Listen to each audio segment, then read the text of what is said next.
What's up, everybody? Welcome back to the channel, where we keep our eyes locked on everything going on with the Boston Celtics this offseason. And let me tell you, this summer's been anything but quiet. After yesterday's video where we tossed around the idea of a Derek White for Jaden Ivey swap, I saw all your comments. And yeah, y'all had opinions, loud ones. So today, let's take that idea and stretch it out a bit. What if we think bigger? What if we imagine not just Derek White in some trade scenarios, but maybe even Jaylen Brown? And while we're at it, we'll dip our toes into the Lauri Markkanen waters too, because why not now? Quick reminder before we get into this, we're talking hypotheticals here. None of this is confirmed, none of this is breaking news, it's just fun speculation. Some of these trades won't happen. Some of them can happen financially without some front office wizardry. But that's the beauty of the offseason. It's the NBA sandbox. Let's get creative. All right, let's start with Derek White. Look, I'm not here to pitch him away from Boston. The guy is a beast. Played 76 games last season, averaged 16 points, 5 rebounds, 5 assists, and even with those numbers, he felt like he had an even bigger impact than the box score shows. He was nails on defense, both on ball and as part of the Celtics system.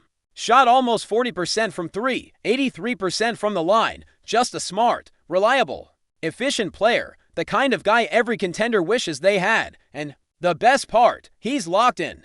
He's got a 4-year deal worth around $118 million, which puts him at just under $30 million a year. In today's NBA economy, for a guy like Derek White, that's solid value. It's not some max contract gamble. It's a calculated commitment to a guy who knows how to play winning basketball. He's not your franchise star. He's not going to carry your offense by himself, but he makes teams better. Period. So, if the Celtics were to shop him, it wouldn't be out of desperation.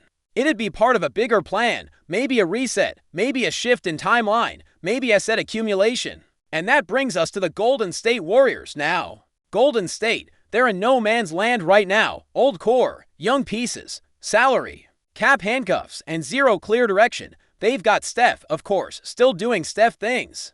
Draymond is still barking and scrapping. But they haven't made any major additions, and there's a weird energy around them this offseason. Kuminga doesn't want to be there, wants to get paid. But nobody's got cap space to offer him anything substantial. He's stuck. But let's say they want to make a push. They want to squeeze another run out of the core. Derek White could make sense for them. He fits, he defends, he spaces the floor. But what could they offer in return that would make it worth Boston's time? Well, you're not touching Steph. You're not taking on Draymond unless it's some cap dump miracle. But Moses Moody, Brandon Podziemski, Jonathan Kuminga, if you can somehow work the numbers, that's a more interesting conversation, especially if you pair that with a couple of first-round picks, like Golden State's unprotected picks in 2029 or 30. Now we're talking long-term assets. We're talking rebuild on the fly material. Imagine a trade like Derek White goes to Golden State. Boston gets back Podziemski and Moody, plus a pick or two down the road. On paper, it's not an even talent swap. White's clearly the best player in that deal.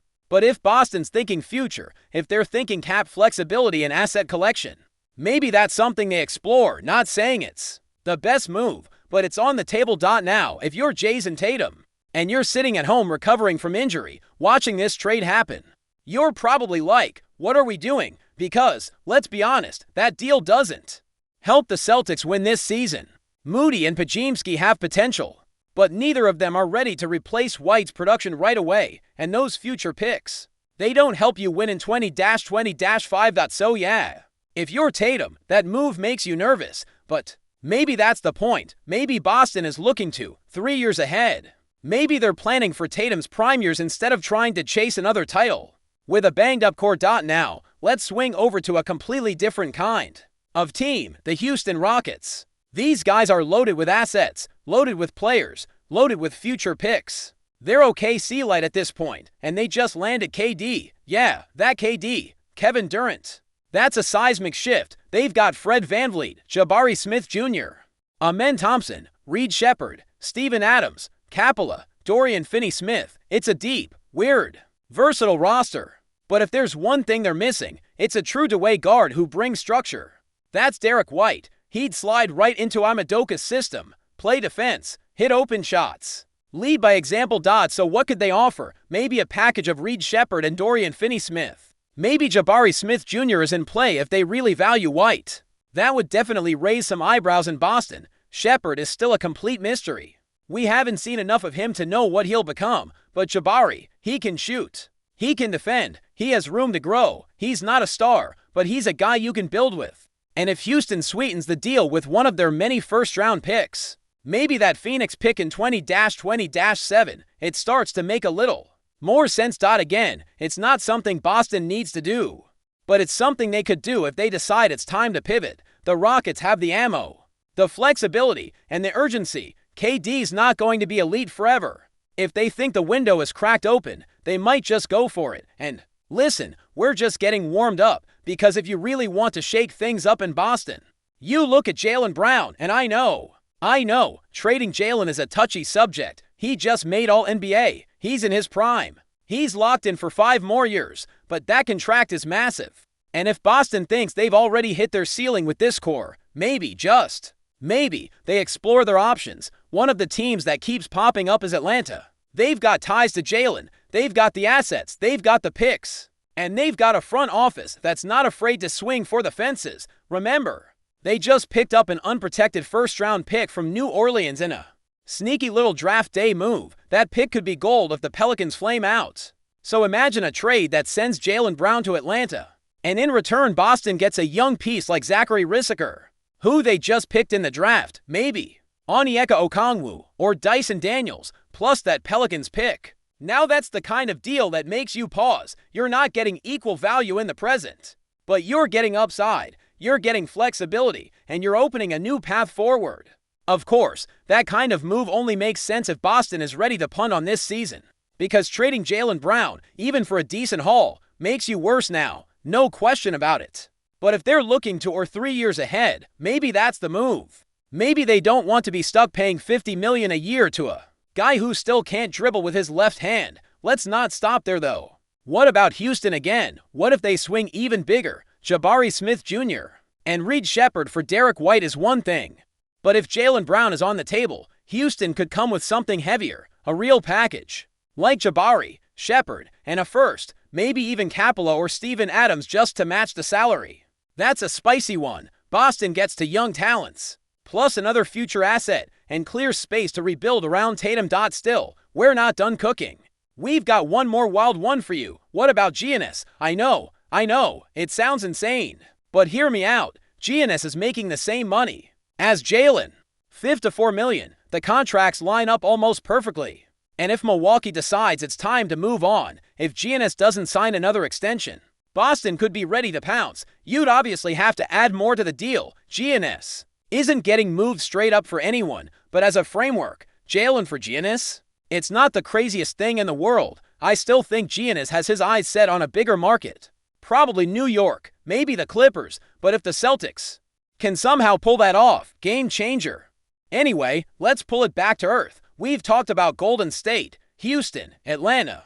Another team I want to throw in the mix is Sacramento. I don't think they're smart enough to actually make a move like this, but I'm including them because they always seem to be in the conversation. Sabonis, DeRozan, Lavine, Monk. It's a weird group, but if they wanted to push all in, Derek White might be a guy that makes sense for them, especially if they think Keegan Murray isn't going to be part of the future. A trade involving Murray, maybe Keon Ellis, a couple picks. It's not perfect, but it's a starting point. Then there's San Antonio. Oh, now we're talking. The Spurs have all the picks. They've got young talent. They've got Wemby, and they're in the sweet spot. Still early in their timeline, but not too early. If they wanted to make a win-now move, Jaylen Brown could be a perfect wing to slot next to Wemby.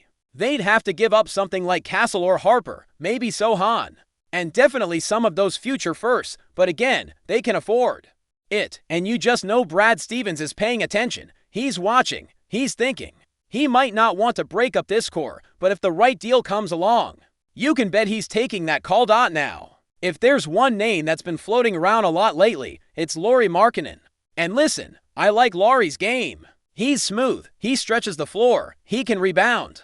And he doesn't need to dominate the ball to make an impact when he's healthy. He's the kind of offensive weapon that fits nicely next to a ball-dominant wing like Tatum. But let's not pretend he's been some Iron Man. The last few years, he's been shut down repeatedly in Utah, sometimes for injury, sometimes because the Jazz are just mailing it in and want to protect their lottery position. Last season, Lauri played in just 47 games. The year before that, 55, and before that, 66. His shooting dipped to, he was at 34% from 3 last season, which is below his career average. He still averaged almost 20 points and 6 rebounds. But it's clear he's not exactly trending upward in availability. That's a concern, especially for a guy who's going to be asking for big money. And oh boy, that contract, he's reportedly looking at an extension worth $195 million. That's $46 million per year. You're now talking about locking in Tatum for 50-something, Jalen for 50-something, White for 30, and then Lauri for almost 50 more. That's not a cap sheet. That's a war crime. I mean, we're talking about for guys taking up over $100 million per season. You'd need to start suiting up me and a couple of my buddies just to fill out the rest of the roster. But let's entertain this mock trade that's been making the rounds. The idea is the Celtics would get Lauri Markkanen, and in return they send out Anthony Simons, Sam Hauser, Georges Niang, Xavier Tillman, and 2 first-round picks. Now look, I understand the value of consolidation. You give up multiple role players and future picks to get one elite talent. But is Lauri that guy? I don't know. Man, Hauser is an actual asset. The guy shoots the lights out. He's on a team-friendly deal, and he fits in Boston's system like a glove. Simons can get buckets. Niang and Tillman are fine as filler. But to first on top of that, for a player who hasn't cracked 60 games in years, that feels rich. Like champagne dash and dash the dash locker dash room dash before dash you dash make dash the dash playoffs rich dot, and for Utah, that's a dream. They'd be flipping a guy who might not even want to re-sign there. For multiple pieces and future capital, that's a haul. But for Boston, I'm not so sure. Especially if you're trying to stay flexible and have room to pivot if things go sideways this year. If anything, I'd be more interested in seeing how Lauri performs this season before making that kind of commitment. Maybe Utah plays him more consistently. Maybe he puts up big numbers and stays healthy, and then you revisit the conversation. But right now, I'm not touching that deal now before we move forward. Let's address something real quick, because I saw the comments. Oh, I saw them. You guys lit up the section yesterday when I brought up the possibility of trading Derek White for Jaden Ivey. Some of y'all were furious. I get it. White is loved in Boston. He's a team guy. He's clutch, and he was a huge part of their success. Trading him straight up for a project like Ivey, that's a hard sell. But look, the conversation wasn't really about just one-for-one talent. It's about contracts, about timeline, about ceiling versus floor. Ivey's ceiling is higher, sure. He's younger, more athletic, and could turn into something special. But White, he's already there. He's the finished product. If you make that trade, you're basically betting on Ivey becoming Derek White, or better. And the reality is, you don't know if he ever will. Plus, when you throw in the idea of including someone like Baylor Shireman in that deal, forget it. People were ready to shut off the video right then and there, and honestly, I don't blame them. Baylor's still unproven. Yeah, but he's shown flashes, especially in Summer League. You don't throw in a promising young shooter and a foundational piece like White for a guy who hasn't found consistency yet. So I hear you. That deal was always a stretch. And based on your feedback, that's probably the last time we even entertain it now. Circling back to some other teams we haven't touched enough on, let's talk about Dallas for a minute. The Mavericks are in an awkward spot. They've got Luka, of course, and Kyrie still there, doing his thing. But outside of that, the roster is clunky. Too many bigs, not enough creators. And if they really want to take the next step, they need to balance things out. That could mean sending out a big to bring in another guard or wing. Maybe there's a pathway for Boston and Dallas to do business. But it feels more like small moves around the edges rather than anything blockbuster. Same goes for Sacramento. I mentioned them earlier, but let's go a little deeper. Their core right now is all over the place. DeRozan, Lavini, Sabonis, Malik Monk, Dennis Schroeder. It's a weird mix. They've got Keegan Murray, who still hasn't been extended, and a few younger guys like Nick Smith Jr. and Devin Carter, who flashed in Summer League. They've got control of their picks and even own one from Minnesota down the line. So if they decide to get bold and go all in, maybe they make a play for someone like Derek White. But again, I don't trust their front office. They make weird decisions. always have, always will. Now, the real wild card here, the Spurs. I'm just saying, keep your eye on San Antonio. They've got everything, a generational big man in Wemby, a pile of rookie contracts, a ton of picks, and no true win-now wing. They're playing with house money, and if they feel like the West is vulnerable, they might just make a play to accelerate their timeline.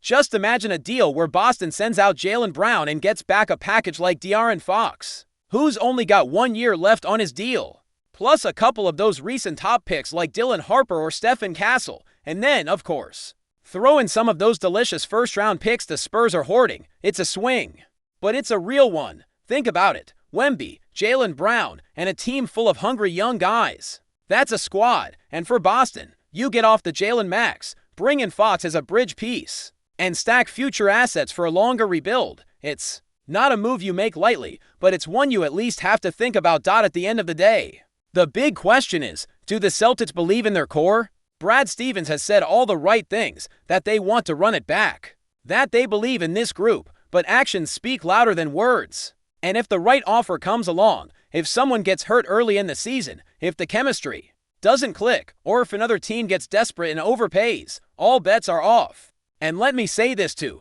just because Boston can make a move doesn't mean they should. I'm not rooting for a teardown. I like this team. I want to see them healthy and competing, but I also think it's fair to ask questions. Like, how long can you really roll with a core that hasn't quite gotten over the hump? Are you ready to lock into that money for 5 more years? Are you betting on internal growth or external change? Meanwhile, other teams are circling. You better believe Houston's watching. So is Atlanta. The Spurs are lurking. And even teams like the Knicks or the Clippers could come out of nowhere. We've seen it before. It just takes one domino to fall, and suddenly the whole league landscape shifts overnight.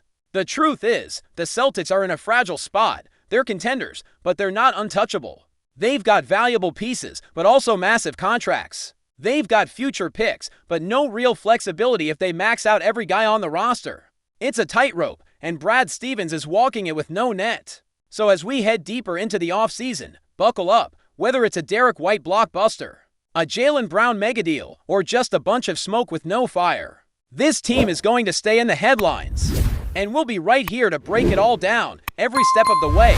But before we continue, please remember to subscribe to the channel and give the video a like. Your support helps us keep bringing you the latest news about the Boston Celtics. Feel free to share your thoughts on the news in the comments as well. In a surprising twist that's already setting the NBA rumor mill on fire, whispers are circulating that Andrew Wiggins might be leaving the Golden State Warriors to don the iconic green jersey of the Boston Celtics. While nothing has been officially confirmed beyond the initial buzz, sources close to the situation suggest this potential move could shake up the league in a major way.